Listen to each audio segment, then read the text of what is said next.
to prove that, or break pelvises and faces for no reason. Here's the thing I'm interested in. This is a bit of a vexed issue because you got hardcore rugby league fans like yourself who can understand how something like that happens and applaud it. But then you've got the game who's struggling to, I guess, fight off other codes that have taken a pretty hardline stance towards that sort of things. I'm getting at AFL, basically, and are making a push into Sydney. Is it realistic to think that we're going to be able to keep this sort of thing in our game, or does rugby league need to say, we're not going to cater to people who aren't our people? We're going to go after people who are our fans and solidify that fan base. Yeah, well, the problem is mothers.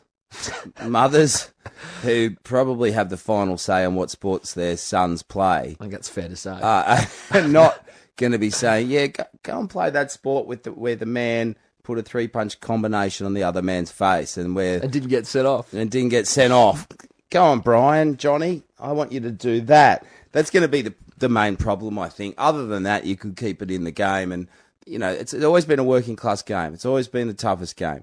As Paul Gallen said, we don't want to end up looking like AFL shirt grabbers because that's just stupid. And it is. And AFL is a stupid sport. You don't consider it to be in the same realms of toughness as rugby league? Oh, look, a game based on running away from people, I mean, how is that tough? And all the AFL fans say it's tough because you don't know where you're going to get hit from. That's ridiculous. What about a game where you know you're going to get hit by a bloke who's running towards you? You run faster at him. I think that's what toughness is, not like, a bloke clipped me no, I'm falling that way. I think if you gave a 10-year-old a ball and said invent a sport, he'd go, I'm just going to put 2 sticks there and try and kick him through it. You know what I mean? That's how ridiculous a sport is. And the fighting... Exceedingly popular, though, mind you. Yeah, but so's McDonald's. You know what I mean? And McDonald's tastes like shit. Let's face it. You know what I mean? So's X Factor, and it's a ridiculous show.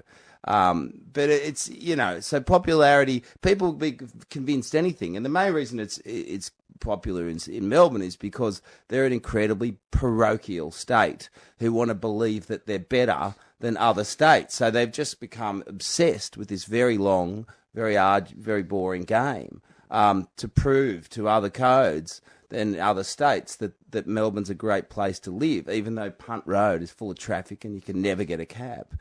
That's all. And everyone wears black down there. And everyone wears black because they're sad and they're short. But aside from that, it's a great place to go for the weekend.